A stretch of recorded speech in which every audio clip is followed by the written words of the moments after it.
Seja bem-vindo à Primeira Igreja Batista do Pará. Seu vídeo já vai começar. Mas antes, não esqueça de se inscrever, dar o like e ativar as notificações. Graça e paz a todos os eleitos de Deus da PIB do Pará. E boa noite aos demais presentes. Espero que você seja, aquela pessoa escolhida pelo Senhor. Nós vamos continuar a falar sobre a gloriosa salvação dos eleitos do nosso Deus, tá bom? Abra lá o texto em 1 Tessalonicenses, capítulo 1, até o verso 4. Semana passada a gente começou a trabalhar num tema bastante delicado, onde a gente comentou aqui que não há um certo consenso.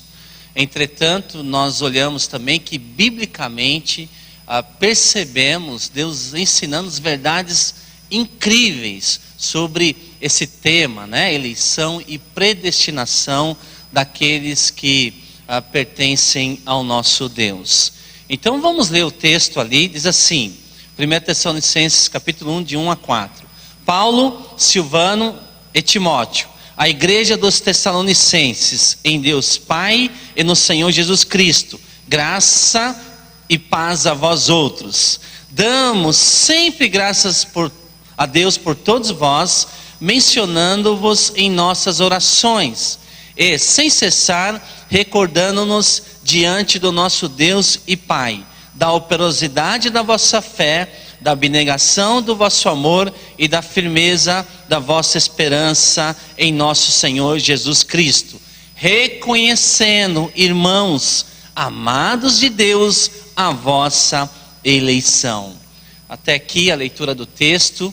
O apóstolo Paulo vai repetir a mesma expressão do versículo 4 em 2 Tessalonicenses capítulo 2, que ele reconhecia naqueles irmãos uma escolha divina para que eles experimentassem a importância de fazer parte da família do Senhor. E nessa noite, irmãos, eu gostaria de continuar transitando nesse assunto sobre eleição e predestinação. Como eu disse, às vezes a gente tem dificuldade de lidar com algo que, de certa forma, a Bíblia expressa isso claramente. Até porque o nosso intelecto, sendo limitado e bastante imperfeito, a gente não consegue perceber claramente toda essa verdade expressa nas Escrituras. Até porque é um mistério, como a gente explicou na última quarta-feira, sobre a importância de entendermos a eleição, a soberania de Deus na eleição dos seus escolhidos, vezes a responsabilidade humana. Ou seja, que a soberania de Deus não anula a responsabilidade humana de aceitar ou rejeitar o Evangelho de Jesus Cristo.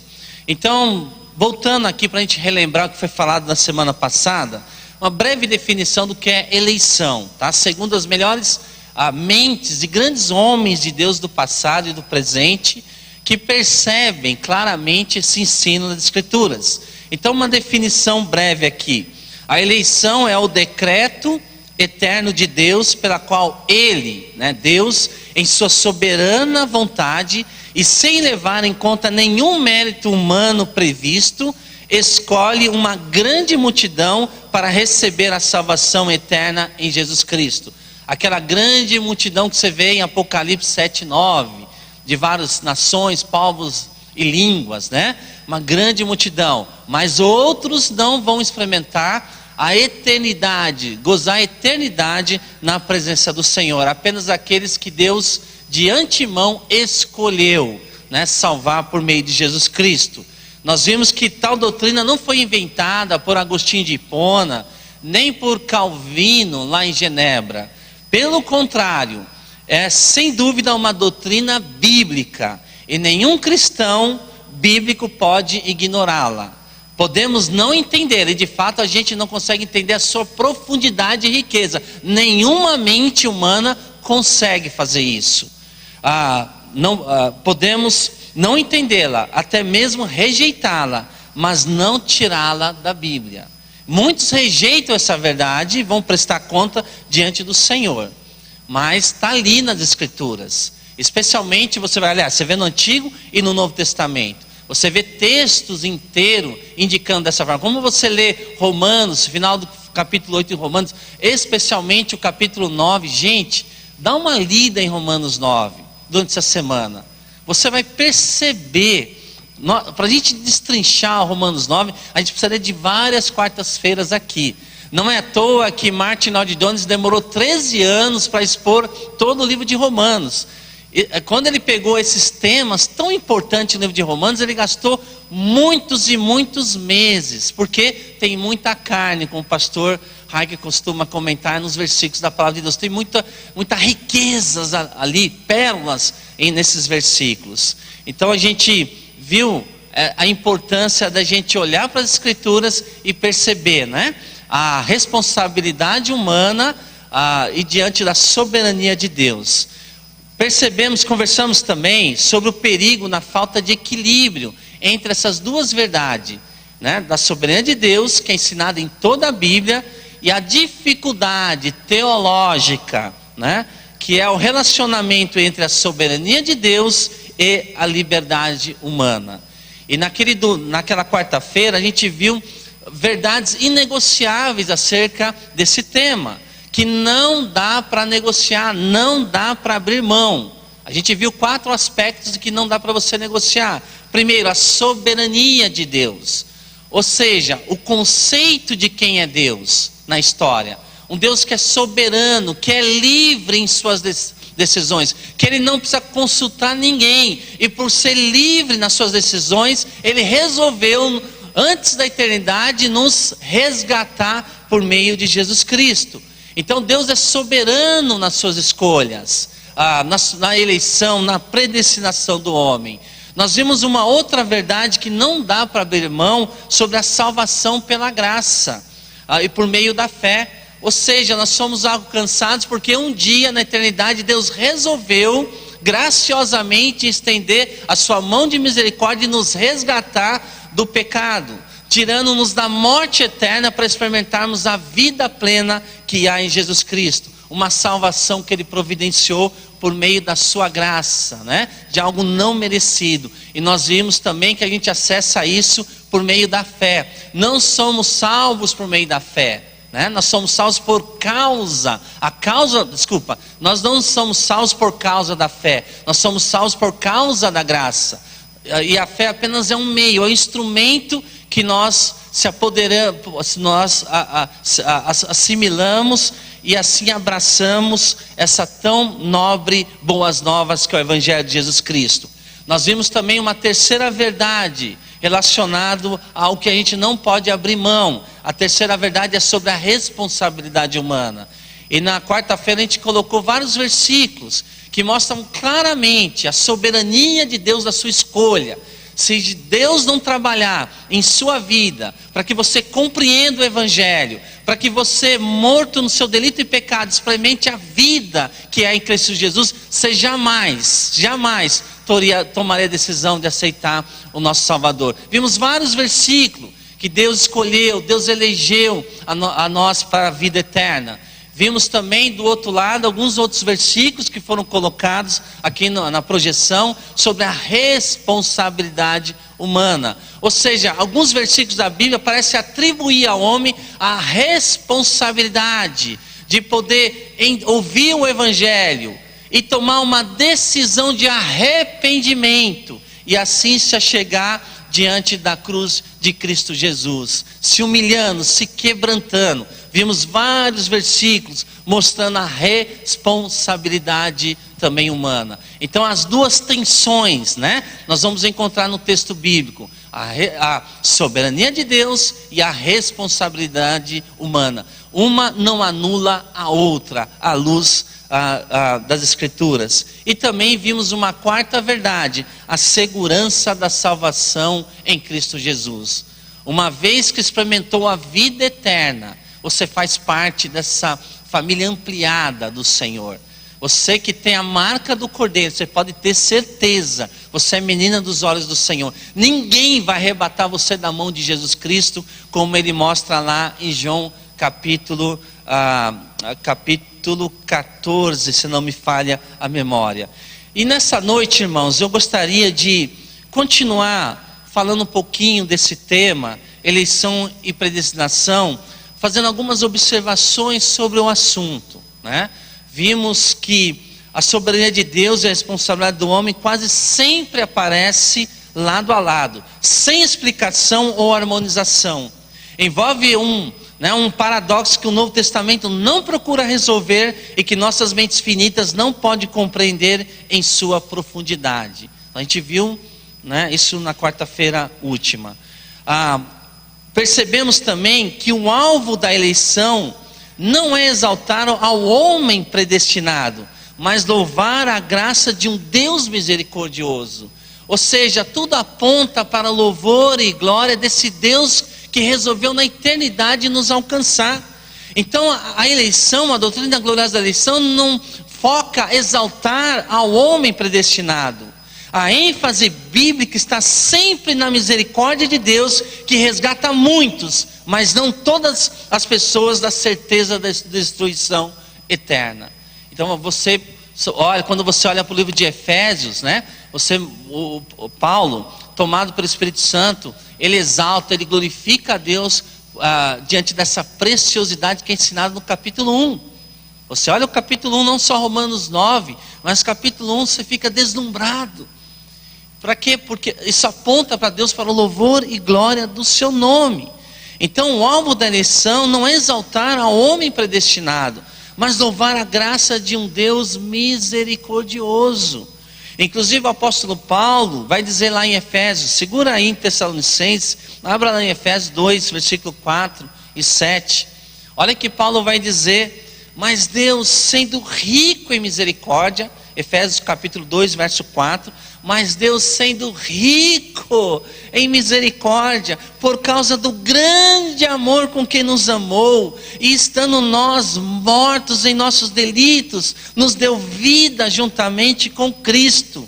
Pela graça sois salvos. Versículo 6, e juntamente com Ele nos ressuscitou e nos fez assentar nos lugares celestiais em Cristo Jesus, para mostrar nos séculos vindouros a suprema riqueza da sua graça em bondade para conosco em Cristo Jesus. Olha só, você que tem a marca do Cordeiro, né? Você é uma vitrine diante da sociedade, né? Como o texto mostra, para mostrar nos séculos vindouros a suprema riqueza da sua graça. Então o alvo da eleição não é exaltar ao homem predestinado, eleito, mas louvar a graça de Deus, de um Deus misericordioso, que nos alcançou com tanta bondade. Uma outra ponderação acerca desse assunto de eleição e predestinação, a gente vai também aí, né, estudando. Bem, irmãos, o que eu estou falando hoje é resultado, além das escrituras, é subir em ombros de grandes homens e mulheres de Deus, teólogos, que se dedicaram a olhar nesses textos ricos do Antigo e Novo Testamento. E aí alguns comentam dessa forma, que eleição se aplica à salvação, predestinação para a santificação. Ou seja, Deus nos escolheu, certo? Para experimentarmos essa vida eterna. Mas Ele também nos predestinou com uma finalidade nobre. E aí esses estudiosos vão dizer assim, que descrentes são eleitos, enquanto crentes são predestinados. Descrentes são eleitos, ou seja, pessoas que vão experimentar essa decisão do Senhor, elas são eleitas a uma nova vida eterna na presença do Senhor. Mas também, né, mostra que crentes são predestinados a experimentar a salvação, agora são predestinados a viver uma novidade de vida. Predestinação trata do destino final do cristão. E aí Romanos 8, 29 e 30, abra lá Romanos 8, 29 e 30, dando essa ideia, né, de que descrentes são eleitos, enquanto crentes são predestinados. Evidentemente que quando olhamos para esse Romanos 8, versículo 29, percebemos assim, né, Deus agindo de todas as formas para que a gente pudesse experimentar essa grandiosidade da redenção. Romanos 8, versículo 29. Porquanto aos que de antemão conheceu, também os predestinou para serem conformes à imagem do seu Filho, a fim de que ele seja o primogênito entre muitos irmãos. E aos que predestinou, a esses também chamou, e aos que chamou, a esses também justificou, e aos que justificou, a esses também glorificou.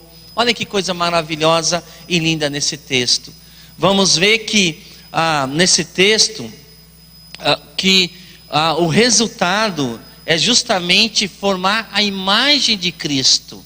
Nós fomos predestinados, ou seja, Deus predeterminou nosso destino no último, ou seja, ser conformado à imagem de Jesus Cristo. É isso que o Espírito Santo trabalha todos os dias em nós. É que Cristo seja formado em nós, no nosso falar, no nosso pensar, no nosso meditar, a forma como a gente reage aos conflitos, às lutas, às dificuldades, às circunstâncias. Esse é o alvo de Deus, que Cristo seja configurado em você, que você tenha a mente de Cristo, o hábito de Cristo, o jeito de Cristo. Deus está comprometido a fazer isso dia a dia na sua vida, para você se conformar à imagem de Jesus Cristo. Não se conformar à imagem de uma celebridade, de um artista, de um político, ou de alguém famoso nas redes sociais, não. O que Deus predestinou você a se conformar à imagem de Cristo Jesus. Gente, que privilégio! O Rei dos Reis, Senhor dos Senhores. É isso que Deus quer moldar em nós, essa característica de Jesus, caráter de Jesus, a mente de Jesus, o jeito de ser Jesus em toda a nossa caminhada aqui nesse mundo. Então, Deus, Ele está envolvido nisso. Deus predeterminou nosso destino último, que carrega o significado de determinar de antemão. Essa ideia de que predestinou, determinar de antemão, ordenar, decidir com antecedência, ou seja, sermos conformados à imagem do Senhor Jesus Cristo. Que privilégio, né? Será que as pessoas conseguem observar isso em você ou na minha vida? Que hoje eu pareço mais com Jesus do que no início do ano, ou do que no ano passado? Será que as pessoas conseguem detectar, pegar isso no radar? Você parece mais com esse Jesus que você professa do que a semana passada? Esse é o nosso alvo, irmãos. Não podemos esquecer disso. Deus está comprometido, por meio do seu Espírito, em formar em nós o caráter de Cristo, que é tanto enfatizado na palavra do Senhor. Uma outra observação sobre o assunto eleição e predestinação, a gente vai ver que Deus ordena tanto o fato da salvação como o meio. Sem a pregação feita por homens, não anjos, junto com a oração, ninguém será salvo. É interessante isso. O Deus ordena tanto o fato da salvação, ou seja, quando olhamos para Efésios capítulo 1, você vai ver que Deus planeja, né? De antemão, Deus planeja na eternidade o quê? Que você seja alcançado. Deus planeja, o Filho executa, morrendo uma morte que não era dele, era nossa, e o Espírito Santo vem e aplica. Você vai ver isso em Efésios capítulo 1. Deus planejando, o Filho de Deus executando, e o Espírito Santo aplicando a grande salvação em nossas vidas. Mas, né, Deus ordena tanto o fato da salvação como o meio, sem a pregação feita por homens. Percebe aqui essa tensão? Soberania de Deus quanto à salvação, mas também a responsabilidade da sua igreja de proclamar o Evangelho. Deus não deu essa beleza, essa nobre tarefa a anjos, deu a nós, a sua igreja, de falarmos constantemente e abundantemente do Evangelho às pessoas, e juntamente com o fator oração. A importância que a gente já viu numa das pregações, então acho que foi há 3 quartas-feiras atrás, a vida de oração do apóstolo Paulo. Ele orava, ele pedia oração para que Deus abrisse o coração das pessoas que ele estava evangelizando, para que ele abrisse a sua boca, para que desse autoridade, intrepidez, para que o evangelho seja entendido. Ele também orava para que Deus abrisse portas, oportunidades, para que o evangelho chegasse a essas pessoas. Então vamos ver claramente que Deus ordena tanto o fato da salvação como o meio. Sem a pregação feita por homens, mais uma vez, não anjos, junto com a oração, a gente vai ver a dificuldade de... Outra observação que a gente nota: a atitude de submissão é absolutamente necessário para apreciarmos essa doutrina. Eu lembro, como eu comentei com vocês, no seminário foi o tema que mais tive dificuldade. Vinha de uma matriz onde mostrava claramente que parece que o homem era protagonista da sua salvação. Eu vim de uma igreja que dava muito a ênfase de que o homem tem total livre-arbítrio, mas quando olhamos para as escrituras não faz sentido, não faz sentido. E quando eu comecei a estudar afinco, eu gastei centenas de horas, não tem como se deslumbrar diante dessa verdade absoluta, né? A soberania de Deus quanto à eleição e também à predestinação. Contudo, a atitude de submissão é absolutamente necessário para apreciarmos essa doutrina. O homem orgulhoso não quer ouvir que ele não contribuiu com nada, enquanto Deus é tudo, tudo. Deus é tudo, do início ao fim. É graça sobre graça, é misericórdia. É uma fé genuína que o Espírito Santo gera em seu coração para que você abrace, né, a mensagem, as boas novas vinda de Deus para nossas vidas. Então o homem orgulhoso não quer ouvir que ele não contribuiu com nada, enquanto Deus é tudo, né? Nós vamos ver isso claramente em Efésios capítulo 2, assim por diante. E diante desse fato, irmãos, da doutrina gloriosa da eleição e predestinação, nós vamos ver também algumas objeções ao longo dos anos que eu observo acerca dessa verdade, dessa doutrina. Que nem objeções à doutrina da eleição e predestinação. Uma delas que eu cansei de ouvir, diz o seguinte: acaba com a livre vontade do homem. Acaba com a livre vontade do homem. Quando olhamos para as escrituras, nós vamos ver que Adão foi criado com livre-arbítrio para escolher o bem ou o mal. Entretanto, somente Adão, antes da queda, tinha livre-arbítrio. Depois da queda, toda a vontade de Adão foi corrompida e afetada pelo pecado. A inclinação para o mal contaminou seu intelecto, sua vontade e suas emoções. Os melhores pensadores, teólogos, estudiosos vão dizer assim: não, sim, no contexto do Jardim do Éden, Adão e Eva não realmente gozavam do livre-arbítrio. Quando o pecado entrou, acabou. Então, da mesma forma, depois da queda, também somos livres para agir de acordo com a nossa natureza pecaminosa. Somos livres apenas para agir nessa esfera de nossa natureza decaída e contaminada. Ser livre para agir de acordo com a nossa natureza pecaminosa significa que não somos livres para agir contra ela. Ou seja, não podemos mudar essa inclinação para o mal. Não podemos escolher Deus. Efésios capítulo 2, de 1 a 4. Mostra que ninguém consegue escolher Deus por si só, se aproximar do Santo do Santo, aceitar a obra terminada e perfeita de Cristo Jesus na cruz do Calvário.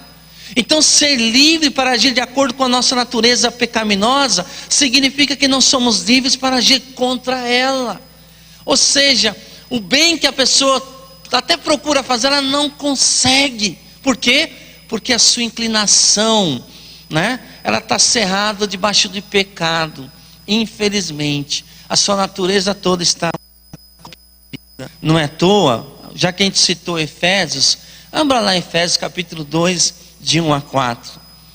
Olha só o diagnóstico, olha a radiografia que o Senhor Deus vai fazer da humanidade. Olha o que ele diz, Efésios 2, de 1 a 4. Paulo diz assim, que Deus, Ele vos deu vida, falando para os irmãos de Éfeso, estando vós mortos nos vossos delitos e pecado, Morto não reage, morto não tem vida, morto espiritualmente, cadáver. A palavra aqui é cadáver. E Deus vai lá, o que Ele faz? Ele dá vida. Ele diz assim: nos quais andaste outrora, segundo o curso desse mundo. Ou seja, vocês viviam para desfazer as inclinações do mundo aí fora, segundo o princípio da potestade do ar, do espírito que agora atua nos filhos da desobediência. Olha o que ele está dizendo: escravos do pecado, né, da morte, refém da morte, escravos também de Satanás e também desse mundo. Era assim, era um diagnóstico. Deus está fazendo uma ressonância magnética, uma ressonância acerca da humanidade. Aí ele continua, vamos lá para o verso 2, voltar para o verso 2. Nos quais andaste outrora, segundo o curso desse mundo, segundo o príncipe da potestade do ar, do espírito que agora atua nos filhos da desobediência, entre os quais também todos nós andávamos outrora. Paulo está dizendo assim: eu também, se a graça do Senhor não me alcançasse, eu estaria caminhando nas trevas, sem Deus, sendo refém do mundo, entregue a Satanás, as minhas inclinações malignas. Olha que ele diz: entre os quais também todos nós andávamos outrora, segundo as inclinações da nossa carne, fazendo a vontade da carne e dos pensamentos, e éramos por natureza filhos da ira, como também os demais. Graças a Deus, né, queridos irmãos, que esse versículo não termina no 3, tem um 4, tem um 5, vai até o versículo 10 em diante. Que riqueza! Pois se você lê, mas veja, irmãos, né, ser livre para agir de acordo com a nossa natureza pecaminosa significa que não somos livres para agir contra ela, ou seja, escolher a Deus. E aí o que acontece? Deus precisa intervir em nossa suposta liberdade, ou seja, dentro da esfera pecaminosa, para nos arrastar para o Evangelho. Entende? Deus precisa intervir em nossa suposta liberdade, ou seja, dentro dessa esfera, dessa inclinação pecaminosa, para nos arrastar para o Evangelho. Por isso que Jesus vai dizer em João 6,44, ninguém, olha que Jesus vai dizer: ninguém pode vir a mim se o Pai que me enviou não o trouxer. Se o Deus Pai não trouxer, o pecador jamais vai entender a beleza, né, o tão lindo convite de salvação que Jesus nos faz. Lá em Colossenses 1,13, o texto diz o seguinte: que Ele nos libertou do império das trevas e nos transportou para o reino do Filho do seu amor. Olha que coisa maravilhosa! Cristo nos transportou do império das trevas. Não é decisão humana, e sim divina. Ele não nos convida, Ele nos transporta. A ideia desse texto é que nem convite Ele faz, Ele nos arrasta, Ele nos transporta da onde? Do império das trevas, e nos traz para o reino do Filho do seu amor. Ah, se a iniciativa não for do nosso Deus, estaríamos perdidos. Então, eleição resgata a livre vontade do homem, pois faz dele uma nova criatura, 2 Coríntios 5,17, que a partir dali ele é capaz de agradar o seu Senhor. A partir dali ele é transformado, o seu coração não é mais de pedra, de carne. O Espírito Santo habita ali, sempre trabalhando para que ele se pareça mais com Jesus Cristo. Objeções a essa doutrina. Uma outra objeção: não é justo. Cansei de dizer, a doutrina da eleição e da predestinação não é justo, pastor. E nós vamos ver que é mais que justo. Todos nós merecemos o inferno pela justiça de Deus. Mas Cristo satisfez a justiça de Deus quando tomou sobre si nossos pecados e nosso castigo. O fato de que Deus salva alguns é devido à sua misericórdia. Mais uma vez fica a lição de casa para você ler Romanos 9. Você vai ver o fato de que Deus salva alguns é devido à sua misericórdia. Misericórdia. Então todos nós, se não fosse essa ação do Senhor, todos nós merecemos a perdição eterna. Mas Ele, rico em misericórdia, que Ele faz, Ele nos alcança para experimentarmos essa salvação. Outro ponto aqui, que alguns falam, não é justo, né? Porém, queridos, a pergunta que devo sempre fazer, não é porque Deus não escolheu fulano. Não é essa a pergunta correta. Por que Deus não escolheu fulano? Mas a pergunta certa é, por que Deus me escolheu?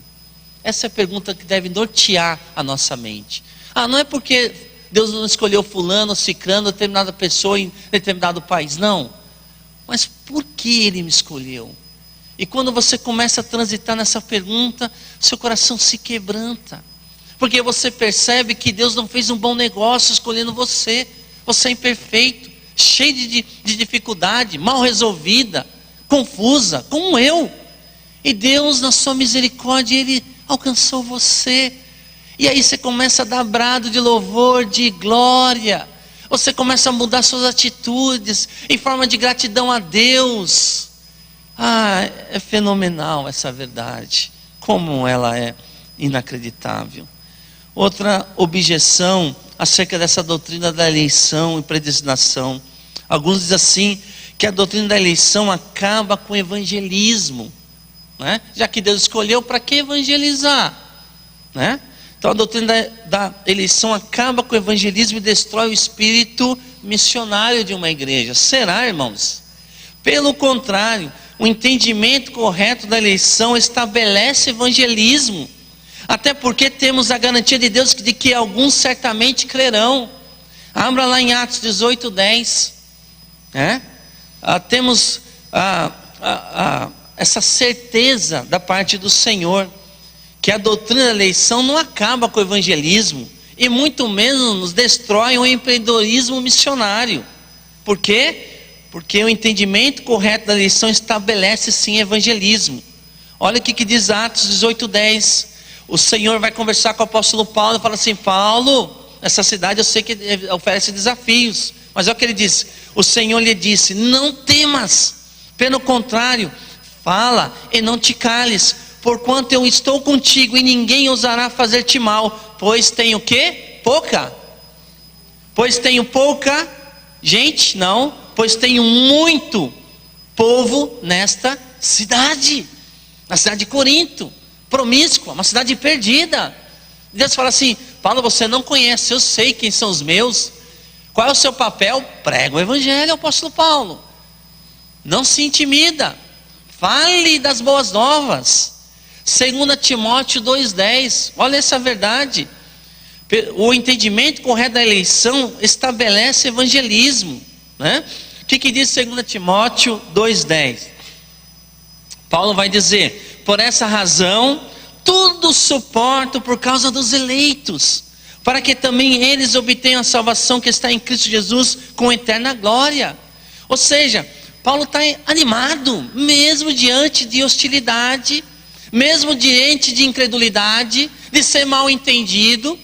Ele não cruzava os braços, ele sabia que ia haver, olha, tudo suporto por causa dos eleitos, né? Ser chicoteado, sofrer naufrágio, ser preso, passar fome, passar sede, tantas coisas ele suportou. Por quê? Porque tinha aqueles que Deus tinha escolhido, muitas e muitas pessoas.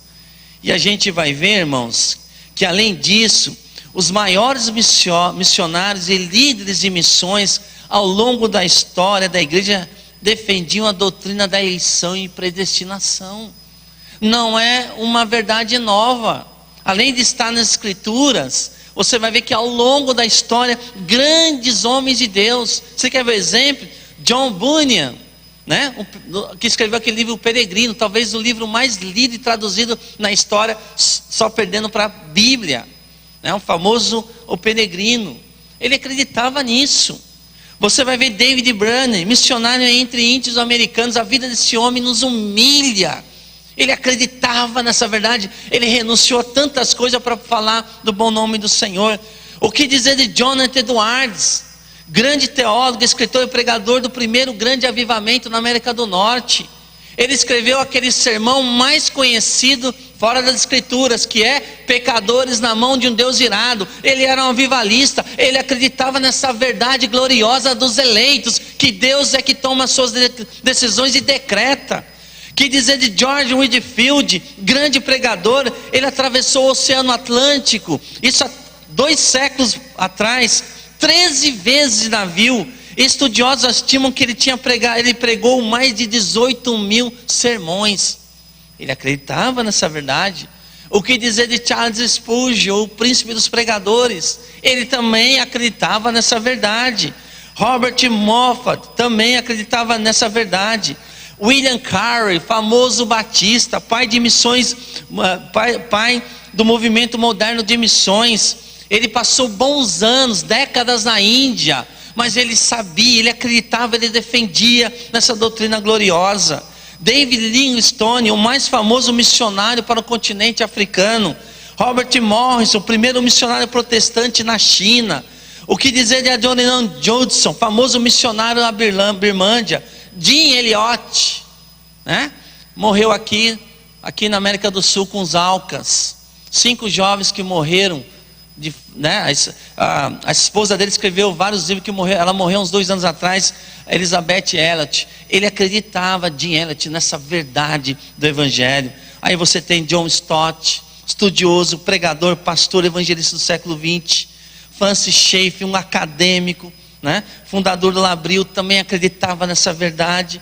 O que dizer, segundo alguns, do maior avivalista, evangelista na atualidade no Brasil, que é o Hernandes Dias Lopes, também acredita nessa verdade. Então não é uma coisa que nós estamos inventando. A doutrina da eleição destrói o espírito missionário? Não. A evidência ao longo da história indica algo bem diferente, queridos. Pelo contrário, nós somos movidos à obediência de Cristo Jesus para poder falar dessa verdade e também do seu amor. Então, se não fosse essa doutrina, ninguém por si mesmo escolheria Deus. Você vai ver grandes porções das Escrituras. Se não fosse essa doutrina gloriosa da eleição, ninguém por si mesmo escolheria Deus. Esse é um fato nas Escrituras. E todos nós concordamos com essa doutrina, se não intelectualmente, pelo menos nas nossas orações quando oramos, não é? Segundo alguns estudiosos, vão dizer assim que durante o período da oração você crê nessa doutrina. Você não chega diante de Deus e fala assim: Deus, eu quero agradecer porque eu me salvei, porque eu tive interesse em buscar as coisas espirituais. Você não faz isso.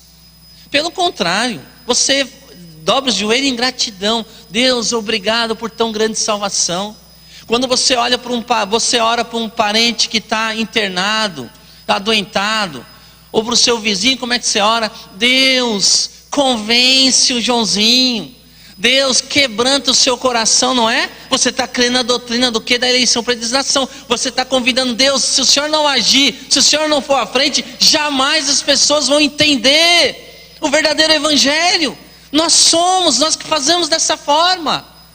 Nós oramos constantemente durante a semana para que Deus haja e venha transformar essas pessoas. Então, olha só, uma outra questão que o pessoal às vezes fala, que a doutrina pode levar alguns a viver na iniquidade. A doutrina da eleição, já que Deus é o protagonista do início ao fim, então já que de repente a pessoa acha salva, ela vai viver uma vida cheia de iniquidade. Bem, a doutrina da eleição é sempre um estímulo à santidade, não é? Olha o que diz Efésios 1:4. O que diz Efésios 1:4? Vamos lá? Efésios 1:4. O que diz o texto da palavra do Senhor? Diz o seguinte, assim como nos escolheu neles antes da fundação do mundo para sermos o quê? Santos e... Olha que coisa linda. Ele nos escolheu para sermos o que, irmãos? Santos e irrepreensíveis. A doutrina da eleição é sempre um estímulo à santidade. Deus nos escolheu para sermos santos e irrepreensíveis, né? O fato de alguns de alguns abusarem da doutrina, não anula essa verdade. Inclusive, eu gosto muito da fala do Nicodemos, que ele fala o seguinte: se não há evidência de conformação à imagem de Cristo, você não tem base alguma para dizer que é um dos eleitos de Deus. Ou seja, a ideia dele aqui é aquela ideia de Charles Spurgeon, o príncipe dos pregadores. Jamais crê que você é o eleito do Senhor enquanto não for santo. Por quê? Porque a santidade é o lado visível da salvação. Jamais se engane a si mesmo. Jamais acredite que você é um eleito do Senhor enquanto você não se preocupar em agradar a quem? Ao Senhor.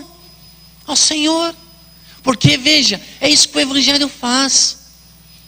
Ajuste de foco, transformação, mudança total, arrependimento. E a gente quer viver o quê? Para agradar ao Senhor. Que Deus nos ajude dia a dia nesse desafio, e isso nos venha trazer também dia a dia muita gratidão no nosso coração, porque Ele um dia nos escolheu, desde a eternidade nos escolheu, nos elegeu e nos predestinou para sermos dele, para todos sempre. Amém.